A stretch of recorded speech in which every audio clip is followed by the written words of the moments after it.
sans préparation. Quelque chose qui m'arrive avec cette expérience qui était rêvée depuis longtemps. Et quand tu rêves d'une expérience, tu ne la projettes pas dans son détail, ce qu'on pourrait appeler aussi protocole. J'aime beaucoup ce mot, j'y tiens. Un des petits moments, c'est se dire que soit tu es en train de lire, puisque là ça va faire la 5e, et puis en même temps que tu lis, tu as une espèce de fantôme de livre qui vient surnager derrière. Tu as aussi plein d'envie, tu te dis ouais, ça peut durer 1000. Et puis finalement, tu descends, tu vas, j'ai plusieurs bibliothèques dans différents coins, c'est pas très bien ordonné. Et tu te dis, tiens, mais celui-ci. Et puis finalement, tu te dis, c'était pas prévu que le voyage passe par ça, et rendez-vous avec ce livre-ci, maintenant, à ce moment, ça fait rien, puisque de toute façon, on a le temps. Le suivant attendra, demain. Alors, là, ça travaille toujours dans la tête, c'est un grand livre qui s'appelle Under the Volcano, Malcolm Lowry. En dessous du volcan, il y a plusieurs traductions. La première, je crois que c'était Clarice Lispector. Et je crois que Claro est en train de le retraduire en ce moment. Moi, ça fait rien, je préfère toujours me le prendre en anglais, t'as les musiques, etc. Je comprends difficilement, j'avance lentement. Justement, tu vois les choses de plus près, comme là, en lisant à voix haute. Alors, Malcolm Lowry, c'est aussi ces titres incroyables. Dark as a grave, sombre comme la tombe, bougie, mon ami. Et puis, il y a cette trilogie, vous savez, en dessous du volcan, donc ça représentait l'enfer. Puis tout au bout, il y avait ce paradis. Ça commence par un voyage en bus vers les îles, là, au-delà de Vancouver, en route vers l'île de Gabriola. C'est un livre raté, mais chaque fois que vous le prenez, ouais, c'est ça. Et évidemment aussi des nouvelles, aussi des poèmes. Il y a ce titre. Le voyage qui ne finit jamais, dans cette belle édition, qui est jamais très loin de moi. Alors c'était à Marseille, c'était l'hiver 1983-84. C'est ça? Ouais, c'est ça. Il y avait une vieille librairie, disons qu'elles sont devenues très rares, mais on en avait un petit peu dans chaque grande ville de province, ces locaux un peu sombres qui s'enfoncent comme des dédales avec des étagères de bois pleins qui montent jusqu'au plafond. Je ne serais même plus capable de retrouver le nom. Il y aura peut-être des vieux Marseillais parmi vous qui m'aideront. Et là, je sais que c'était un rayon qui était au ras du sol, qui était littérature américaine. Il y avait plein de Faulkner, les premières traductions. Mais je tricherai même pas dans le montage, même mes tousseries, je les laisse. C'est scandaleux, mais ça fait rien. Et là, tous mes Faulkner, ils viennent de là. C'était avant le Pléiade. C'était 10 balles, 15 balles. Et puis là, donc, je tombe sur Malcolm Lowry, Choix de lettres. Mais attention, de Noël, lettres nouvelles, donc édité par Maurice Nadeau, qui a traduit ça, rassemblé par Harvey Brelt et Marguerite Bonheur-Lowry. Donc c'est une édition préparée par son épouse, Léonard Costet, Clarisse Francillon, pas Clarisse Lispector, enfin n'importe quoi, je savais bien, Clarisse Francillon. Et qui a traduit ces lettres? Écoutez, je vous le dirai quand j'aurai trouvé, parce que là, Suzanne Kim. Ça y est, j'ai fait mon devoir. Et est-ce qu'il y a la trace du prix? Ouais, 2 francs 20. 2,20. C'est-à-dire, c'est des bouquins, moi je vous ai dit hiver 83, et il était paru 1968, la version française. C'est-à-dire que ce livre attendait déjà quasiment depuis 15 ans dans cette vieille librairie marseillaise, et personne n'avait acheté au ras du sol l'exemplaire. Alors maintenant, les librairies, justement, c'est ça qui a changé. Il faut que tu aies 5 rotations minimum par an pour qu'un livre entre dans le stock, puis tous les ans, des retours, etc. Il n'y a plus ça. Si, il y a ça maintenant dans le marché d'occasion. Mais je ne l'ai jamais retrouvé dans le marché d'occasion. Sinon, je m'en serais acheté un double, puisque ça s'abîme, les livres.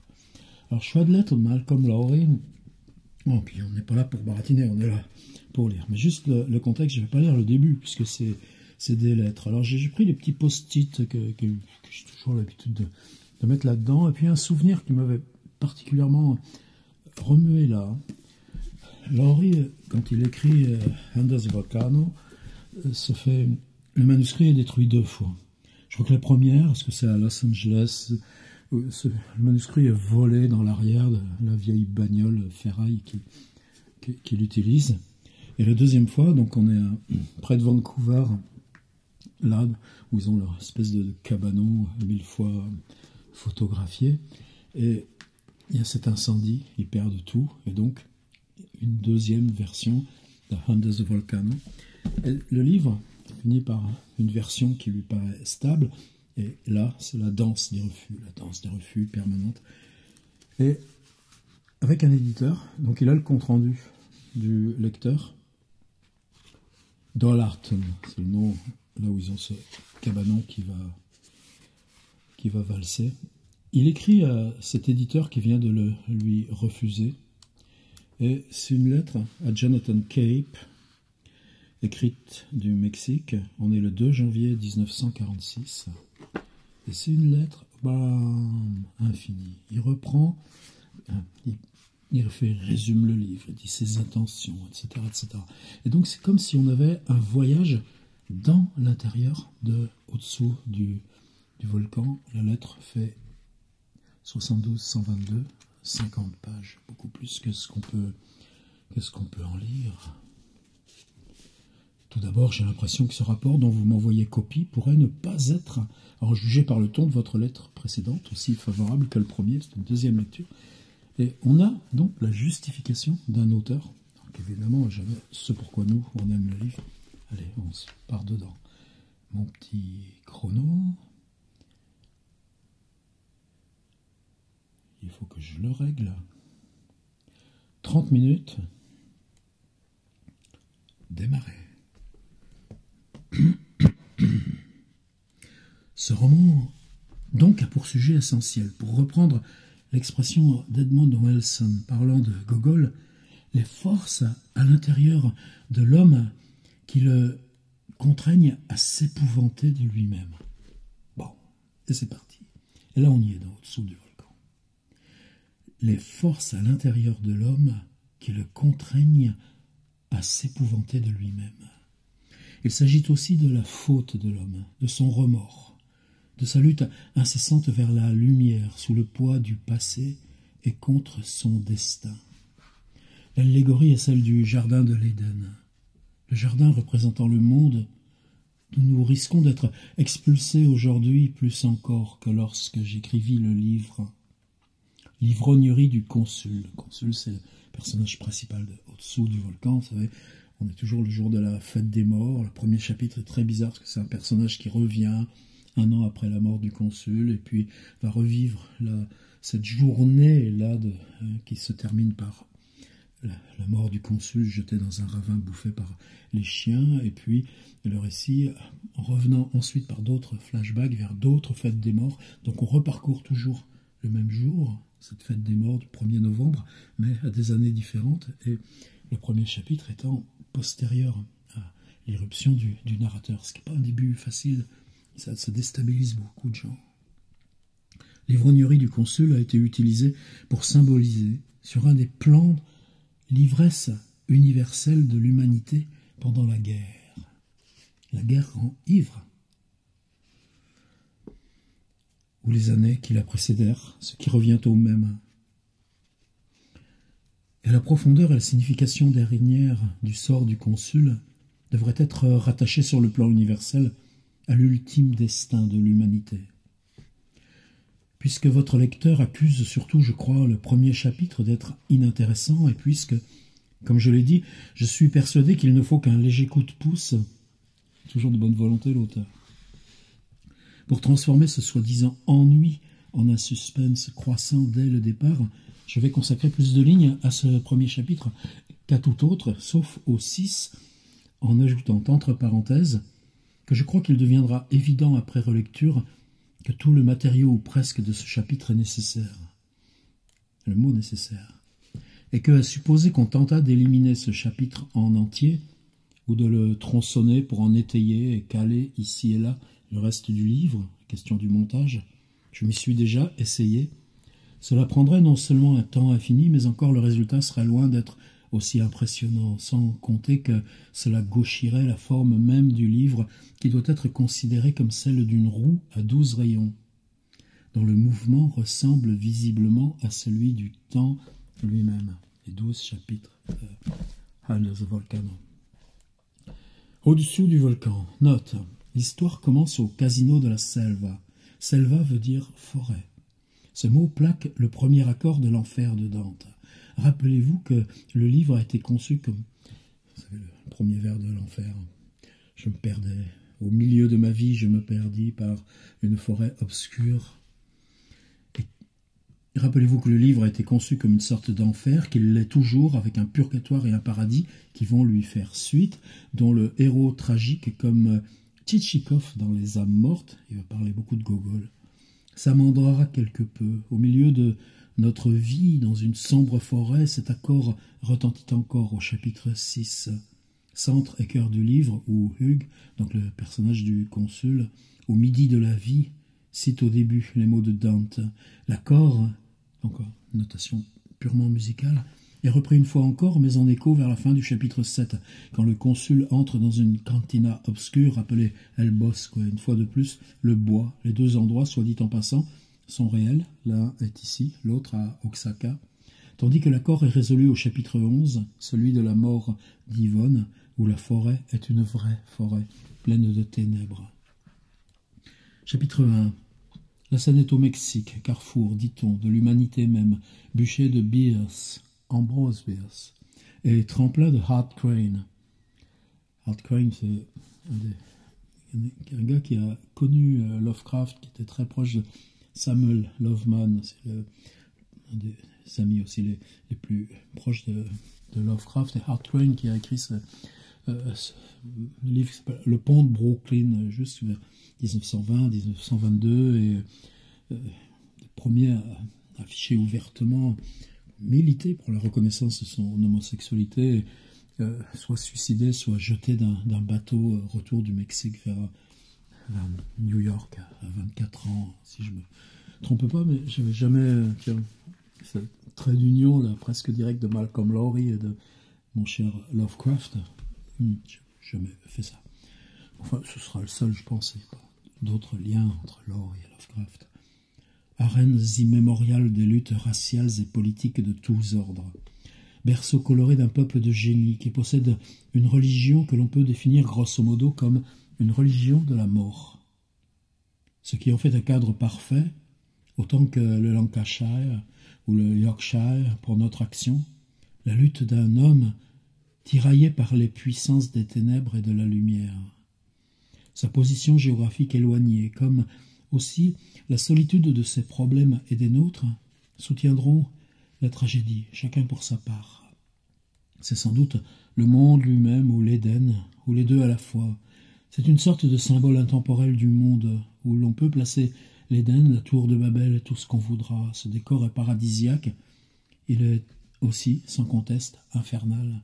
C'est en fait le Mexique avec ses pulco et chinches. Excusez-moi, j'ai toujours des langues étrangères qui me tombent dans la bouche et qu'on ne sait pas prononcer, même si on voit de quoi ça cause. Et il est important de se rappeler que l'histoire s'ouvre le jour des morts, en novembre 1939 et non 1938, précisément un an après la chute du consul dans la Barranca, le ravin, l'abîme au fond duquel l'homme d'aujourd'hui regarde, pour citer l'archevêque d'York. L'abîme pire encore que la Kabbale, l'abîme du Kalifoth, incommensurablement pire ou tout simplement l'égout, si vous préférez. J'ai déjà dit pourquoi je considère qu'il faut laisser ce chapitre à peu près dans sa forme actuelle, en raison du climat, de l'ambiance, de la tristesse du Mexique. Mais avant d'aller plus avant, j'avoue franchement que je ne vois pas ce qui est critiquable dans cette ouverture où M. Laruelle, le narrateur, donc, qui mettra le consul comme personnage dans sa fresque, le dernier jour de son séjour au Mexique, parle du consul avec le docteur Vigile, dispositif narratif, dialogique, On va voir le consul arriver dans le fond de cette conversation, prendre le premier plan et partir. L'exposition, après leur séparation, est peut-être difficile à suivre, et vous pouvez objecter que c'est tomber dans le mélodrame que de créer du suspense par des moyens aussi spécieux que voiler la réalité sur la mort d'Yvonne et du consul. Le dialogue marche. Pourquoi ce personnage et cet autre diraient « Ah, puisque le consul est mort », puisque chacun des deux sait que le consul est mort, et que nous, lecteurs, qui ne le savons pas. Il y a un très bel entretien de Bernard-Marie de Coltès sur cette question-là, chez Racine, que la suspension et la marche en avant de Racine, c'est que, comment tu dirais au théâtre, l'exposé, enfin Racine justement, se permet de le faire, alors que précisément chacun des protagonistes là en scène sait de quoi il est question. Mais on ne peut pas l'évoquer, chacun dans son adresse à l'autre, même si Racine, lui, insère cette didascalie informationnelle dans ses personnages. Mais nous, est-ce qu'on peut? Non, enfin, en tout cas, je déborde de Lauré à Coltès. Pour moi, j'ai la conviction, tiens, on se lira aussi des lettres de Coltès, ça serait bien. Pour moi, j'ai la conviction que ce voile est d'ordre structurel. Mais même s'il ne l'était pas, le critère qui permet à la plupart des critiques de condamner de tels trucages me semble tenir du simple reportage. Je m'insurge en révolutionnaire et en réactionnaire, plomb, à la fois contre le genre de roman qu'ils admirent. Vous pouvez aussi objecter que commencer un livre par la fin est une plaisanterie bien éculée. Si tu enlevé de la littérature tous les livres qui commencent par un prologue postérieur au récit principal, oh là là, ça ferait du bien à nos bibliothécaires. C'est sûrement vrai, mais en l'occurrence, elle me plaît. De plus, elle a sa raison d'être, ainsi que je l'ai déjà expliqué en partie, comme vous vous en apercevrez bientôt. Ah, il se bagarre, il dirait qu'il vend une bagnole d'occasion. Pendant que la ruelle se promène, l'auteur doit donner quelques explications sur le personnage. Il les donne aussi clairement que possible, et si cela pouvait se faire plus brièvement, plus brillamment, je ne serais que trop enclin à prendre conseil. Une relecture, cependant, vous montrera quels problèmes thématiques nous résolvons par la même occasion. Sans parler des jambonneaux, absolument indispensables, que nous mettons dans la vitrine. Entre-temps, l'histoire se déroule, tandis je ne me rappelle plus du tout de ces histoires de jambon dans une vitrine. Par contre, c'est là qu'on verra apparaître une affiche de cinéma dont la Yvonne, la compagne du consul, est protagoniste principale, qui va devenir un motif récurrent qui va traverser les différents cercles de temps du livre. Donc effectivement, les promenades de ce Laruelle qui installe le récit, oui, mais c'est construire la scénographie qui va devenir celle de la tragédie du consul. Entre-temps, l'histoire se déroule tandis que le soir mexicain glisse dans la nuit. Ça, cette transition soir-nuit, ça va être totalement structurant dans le livre. Le lecteur apprend l'amour de Laruelle pour Yvonne, donc situation à 3 et non pas à 2. Les accords d'un amour tragique résonnent au cours de la visite d'adieu au soleil couchant dans le palais de Maximilien où Hugues, donc le consul, et Yvonne reviendront ou sont venus au plein jour au chapitre 4, tandis que Laruelle se penche au-dessus du funeste ravin. L'épisode de Taskerson se déroule dans sa mémoire, ça je me souviens plus. Taskerson apparaît de nouveau au chapitre 5. Au 7, le consul se fredonne l'hymne de Taskerson, ça faudrait que je cherche, mais en tout cas vous voyez comment une histoire sous-jacente et continue vient ponctuer les 12 chapitres qui, eux, sont les scènes disjointes de la tragédie, et même au 12, il essaye encore de marcher avec le port droit et viril de Taskerson. L'épisode de Taskerson au cours de ce premier chapitre, implicitement condamné par votre lecteur, peut apparaître comme une erreur, si on le considère sérieusement à la lumière des causes psychologiques expliquant l'alcoolisme et la dégradation du consul. Mais j'ai la conviction sincère et justifiée, c'est ce que l'alcoolisme, c'est quoi aussi? C'est ce qui joint le personnage à l'auteur. C'est ce que l'auteur ne peut pas régler en lui-même, il l'installe dans la tragédie implacable de son personnage. Donc c'est pas simplement sur l'alcoolisme, c'est dedans.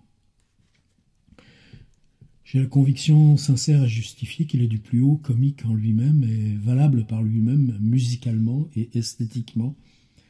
Encore la musique à ce point du récit comme relâchement de la tension dramatique. Autre raison, n'est-ce pas précisément dans ce même passage que votre lecteur a probablement acquis à l'égard de Geoffrey Firmin assez de sympathie pour passer du chapitre 2 au chapitre 3 sans succomber à l'ennui et à partir de là être pris toujours davantage à mesure qu'il lit. Le reproche qui est fait au livre, c'est que une fois qu'on est au chapitre 2 et qu'on bascule vers le 3, ça y est, on a pigé l'histoire, que c'est implacable, mais c'est tout ce mouvement d'approche qui est complexe et qu'il reste pour nous encore.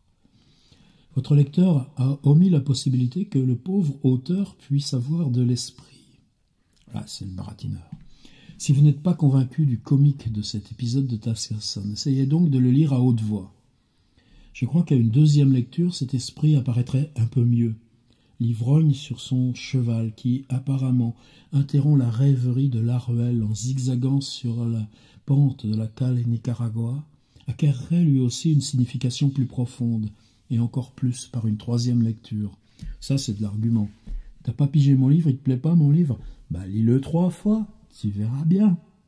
Cet ivrogne à cheval, c'est bien entendu la première apparition du consul lui-même comme symbole de l'humanité. Une fois encore, est frappé l'accord qui annonce la mort d'Yvonne au chapitre 11, mais comme en écho, même si votre lecteur n'y a vu qu'une autre pelletée de couleur locale, à vrai dire, le cheval a toujours son cavalier, mais peut-être en manquera-t-il bientôt. Ici, l'homme et les forces qu'il libérera plus tard ne font qu'un pour l'instant, puisqu'après tout, le compte-rendu de votre lecteur ne révèle pas s'il a lu le chapitre 11. Eh mec, ton lecteur, là, t'es sûr qu'il l'a lu le bouquin? Qui a son importance et dans lequel, soit dit en passant, se déroule la partie de l'action qui lui a échappé. Je ferais mieux de dire tout de suite qu'Yvonne se fait finalement tuer au chapitre 11 par un cheval emballé que le consul a libéré, au chapitre 12, dans son ivresse, au cours d'un orage, les deux chapitres s'intervertissent dans le temps à ce point précis. Tu comprends, toi? Pourquoi Au-dessous du volcan, c'est un livre de légende, mais dans lequel il y a toujours des trucs qu'on pige pas. Avec l'idée erronée et confuse, encore que digne d'éloge ou presque, qu'en agissant ainsi, il rendrait service à quelqu'un. Laruelle, alors, évitant la maison où je suis moi-même en train d'écrire cette lettre, qu'il me faudra certainement écourter si je ne veux pas y laisser ma chemise en taxe aérienne. Ouais, 50 pages, il l'a pas tellement écourté. Chemine plein de noires pensées vers le cinéma du quartier. Vous savez, ce moment où il y a ce petit cinéma, c'est très rare dans la littérature, dès ce moment-là, même si c'est des fils spécifiques que là, moi, c'est 2 ans, là, en tout cas, je commence à pas mal avoir remonté, mais au-dessous du volcan, c'est bien sûr le plus emblématique, parce que pour figurer le cinéma, cette salle avec l'histoire et le récit, mais qui est dynamique, qu'est-ce que tu fais? Eh bien, tu crées un orage, l'orage fait la coupure de courant, et donc le cinéma entre dans le volcan, parce que si tu coupes le courant, il n'y a plus le projecteur. Les gens s'abritent de l'orage au cinéma et au bar, comme ailleurs dans le monde, ils se terrent dans les abris. Toujours une question de l'allégorie de la guerre. On est en 1939 et les lumières s'éteignent comme elles se sont éteintes de par le monde. Le film au programme s'appelle Las Manos de Harlech. C'est le même qui avait passé exactement 1 an plus tôt, au moment de la mort du consul, mais l'homme aux mains ensanglantées sur l'affiche symbolise, de par l'origine allemande de l'image, la culpabilité de l'humanité. Ce qui le rattache à Laruelle et au consul une fois de plus, tandis qu'il est aussi une préfiguration du voleur qui, au chapitre 8, dépouillera de son argent le mourant au bord du chemin, dont les mains sont aussi couvertes de sang. À l'intérieur, et là, tout d'un coup, vous voyez cette espèce de machine circulaire infernale là, qui l'énonce comme projet. Mais justement, est-ce qu'il l'énonce, est-ce qu'il la rend perceptible dans son prologue? Non, puisque c'est l'écriture qui lui fait découvrir ce caractère infernal jusqu'à l'inversion des 2 chapitres de fin. À l'intérieur de la cantina du cinéma, nous en apprenons davantage sur le consul grâce à Bustamante, directeur de la salle, puisque tout ce qu'il dit éveille en nous sympathie et intérêt pour le consul. Il conviendrait, deuxième zone dialogique, chaque chapitre, et chaque fois on s'approche du personnage par ces conversations périphériques. Il conviendrait de ne pas oublier que c'est le jour des morts, que ce jour-là, au Mexique, les morts, dit-on, communient avec les vivants. La vie, cependant, est omniprésente, car entre-temps, il y a eu à l'arrière-plan des résonances politiques. La vedette du film, Maria Landrock, est allemande, et historique, Cortés et Moctezuma. Au fur et à mesure du déroulement du film, les thèmes du livre et ses contrepoints sont annoncés. Finalement, Bustamante revient avec le volume de pièces élisabéthaines que Laruelle avait oublié chez lui 18 mois plus tôt, et c'est le thème de Faust. Est-ce que vous avez besoin de savoir tout ça quand vous lisez le livre? Non, moi je l'ai découvert en lisant la lettre. Laruelle avait prévu de faire un film moderne sur Faust, mais l'espace d'un moment, le consul lui apparaît comme son Faust, qui a vendu son âme au diable. Nous en apprenons alors davantage sur le consul, son glorieux passé de soldat, et sur un crime de guerre qu'il aurait commis contre les officiers d'un sous-marin allemand. Qu'ils doivent encourir ou non autant de reproches qu'il s'en fait, il est pour ainsi dire payé de retour au dénouement, puisqu'il meurt. Et vous pouvez m'objecter que j'ai donné ici au personnage du consul une stature de héros grec uniquement pour rendre sa chute plus tragique. On pourrait couper l'épisode à tout prendre, mais même si c'est là la conception que j'ai du consul, notre intérêt pour lui n'en est-il pas encore accru à partir de là? Nous apprenons aussi que le consul est soupçonné d'être un espion. Cette question-là de stratégie du personnage, comment tu construis un personnage, est-ce que tu as besoin de le construire jusqu'à ce point-là, par rapport au silence de Bartleby, par exemple? N'empêche que, dans ce genre de roman total, allégorie du destin de l'humanité, eh bien, ces fils de construction sous-jacents qui n'ont pas besoin d'être dans le... Enfin, qui peuvent rester dans le hors-champ du récit, ou n'y venir que par ce genre d'allusion dialogique, eh bien, est-ce que vous pouvez enlever la pierre de cet endroit de la cathédrale sans que, justement, il n'y ait pas un problème plus général? Nous apprenons ainsi que le consul est soupçonné d'être un espion, un espideur, avec cette déformation espagnole du mot anglais, bien qu'il soit atteint de la folie de la persécution au dernier degré, et que vous ayez l'impression tout à fait objective qu'il l'est en effet poursuivi à travers le livre. Tout se passe comme si le consul lui-même n'en avait pas conscience, mais appréhendait quelque chose de tout différent. À défaut de raisons précises, l'auteur a osé espérer imprégner jusqu'à l'obsession l'esprit du lecteur par une impression de poursuite.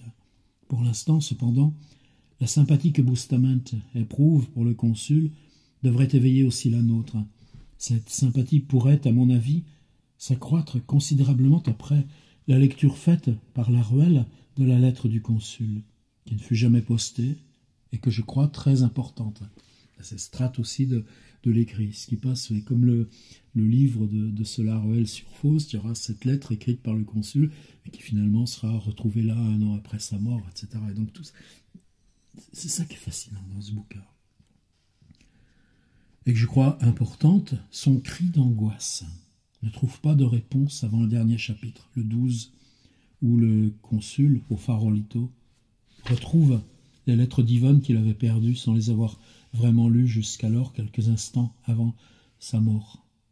Laruelle brûle la lettre du consul, acte qui trouve sa réplique poétique dans l'envol des vautours, comme des papiers calcinés flottant au-dessus d'un brasier.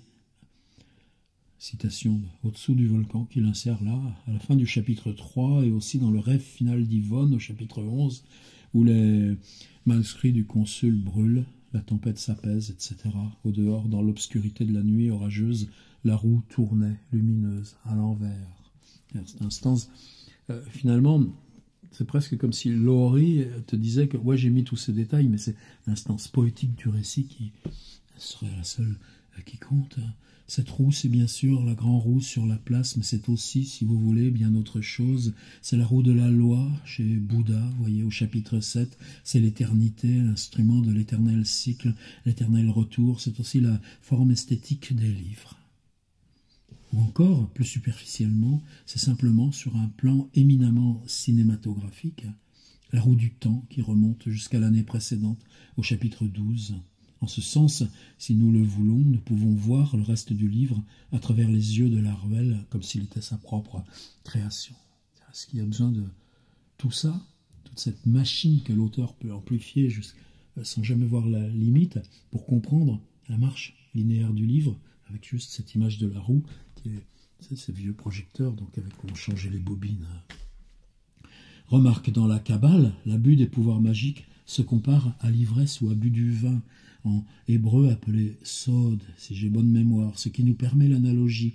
L'un des attributs du mot sod implique aussi l'idée de jardin ou jardin abandonné, pour autant que je m'en souvienne, car la Kabbale est considérée parfois comme le jardin lui-même, ayant en son centre l'arbre de vie qui est certainement apparenté à cet autre arbre dont le fruit défendu donna la connaissance du bien et du mal à l'homme et à nous-mêmes, la légende d'Adam et d'Ève.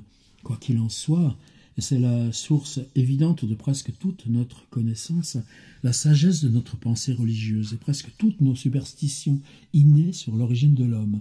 William James, sinon Freud, serait certainement d'accord avec moi pour dire que les angoisses de l'ivrogne trouvent leurs parallèles poétiques les plus précis dans les angoisses du mystique qui a abusé de ses pouvoirs. Il est bien entendu que le consul, dans ce passage, mélange tout dans son ivresse, et magnifiquement. Le mezcal est au Mexique une boisson de tous les diables, mais reste malgré tout une boisson qu'on peut se procurer dans n'importe quelle cantina. Artaud le savait bien. Castaneda l'a su, mais différemment. Plus facilement, dirais-je, que du scotch par ces temps-ci au bon vieux bistrot du fer à cheval. Mais le mezcal, c'est aussi une drogue, puis, sous forme de bouton, Castaneda, emmener ses effets est l'un des rites initiatiques bien connus que tout occultiste doit subir. Il apparaîtra que le consul en est arrivé à les confondre avec un verre dans le nez. Il n'a peut-être pas tout à fait tort. Note finale sur le chapitre 1. S'il faut y faire des coupures, ne pourrait-on pas le faire avec une clairvoyance qui améliorerait le chapitre et le livre? Je lis toujours avec un peu de pitié ces auteurs qui justifient de leur démarche en disant « mais bon, j'ai le sentiment que ce chapitre constitue en lui-même une merveilleuse entité, que s'il faut faire des coupures à tout prix, qu'elles soient faites par quelqu'un qui, du moins, voit les virtualités utilisables pour le reste du livre. Moi-même, je ne vois pas ce qu'on pourrait lui reprocher. Et je suis sûr d'être innocenté de l'accusation de cuistrerie monstre qu'il est facile de faire, surtout après avoir lu cette lettre, car les autres implications, Bourbier, ténébreuses et gluants, ne sont pas mises en relief. Ce ne sera que si le lecteur, poussé par ses instincts ou sa curiosité, veut les évoquer, c'est-à-dire si c'est dans le livre, sous-jacent, si toi, lecteur, tu veux aller plus loin dessous, tu les trouveras. Tu as le droit de ne pas aller les voir.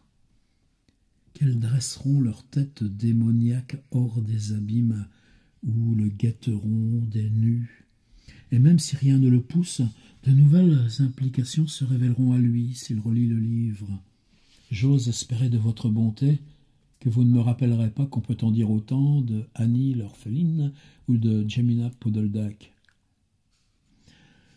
2. On retourne tout juste un an en arrière, le jour des morts 1938. L'histoire du dernier jour sur Terre d'Yvonne et du consul commence à 7 heures du matin, au moment de l'arrivée d'Yvonne. Je ne vois pas ce qui pourrait gêner là. La mystérieuse conversation que vous entendez en contrepoint dans le bar du Bella Vista est soutenue. Vous vous en apercevrez plus tard si vous observez et écoutez attentivement par Weber, le contrebandier, celui-là même qui a piloté Hugh jusqu'au Mexique et qui est de mèche avec les bandits du coin, comme les appelle votre lecteur, et les Sinarcitas du Paolino de Parlan qui fusilleront le consul, en fin de compte. Le leitmotiv. Mais c'est une phrase espagnole. No se puede vivir sin amor. Ne jamais vivre sans amour. Inscrit en lettres d'or sur la façade de la maison de la Ruelle, où j'écris cette lettre, le dos tourné au machicoulis en décrépitude. Et même si vous ne croyez pas à mes roues, la roue apparaît dans ce chapitre sous forme d'un volant de presse dans la boutique de l'imprimeur. Car tu as ces motifs du cercle que tu vas redisperser chaque fois comme si il y a une espèce de rappel de la machinerie. Vous devez admettre que c'est drôle, comme il est vraiment drôle qu'on donne en ville le même film qu'il y a 9 ans, pas Los Manos de Orlac en l'occurrence, mais la Tragedia de Meyerling. Ce leitmotiv se répète sur un mode ironique dans le absolutamente necessario absolument nécessaire du garçon de bar. Les affiches innombrables du match de boxe symbolisent le conflit qui oppose Yvonne au consul. Ce chapitre est une espèce de passerelle. Je l'ai écrit avec un soin extrême. Lui aussi est absolument nécessaire. Une relecture vous en convaincra, j'en suis persuadé. Il forme un tout, une unité en lui-même, comme tous les autres chapitres d'ailleurs. J'affirme qu'il est dramatique, drôle et dans ses propres limites, parfaitement réussi. Je ne vois pas d'ailleurs où faire des coupes. 3. Gagnera, à mon avis, vraiment le marchand de bagnoles d'occasion, gagnera, à mon avis, à être lu une deuxième fois, et même une troisième. Mais comme votre lecteur en a retiré, je crois, une impression favorable, je passerai rapidement. Le retour en arrière, vraie acrobatie verbale, lorsque le consul est étendu, le nez dans la poussière, dans la Cale Nicaragua, représente en fait une exposition très soignée. Ce chapitre fut écrit originellement en 1940 et terminé en 1942, bien avant que Jackson ne s'embarquât pour son week-end perdu. Les coupures devraient être faites avec beaucoup de compréhension. Les coupures devraient être faites avec beaucoup de compréhension. Par exemple, le morceau avec les compliments du gouvernement vénézuélien par quelqu'un tout seul ou en collaboration avec l'auteur, prêt à accepter l'idée que le livre... 30 ! Je voyais même plus le temps passer. Bon, toujours pareil, je ne sais même pas si ces lettres de Malcolm Lowry, elles sont actuellement rééditées. 10, 11, 12... Peut-être on aurait pu lire juste ce qui concerne le chapitre 12, mais si on en fait 1000, rien qui nous empêche d'y revenir. À demain. Et bon courage, Claro.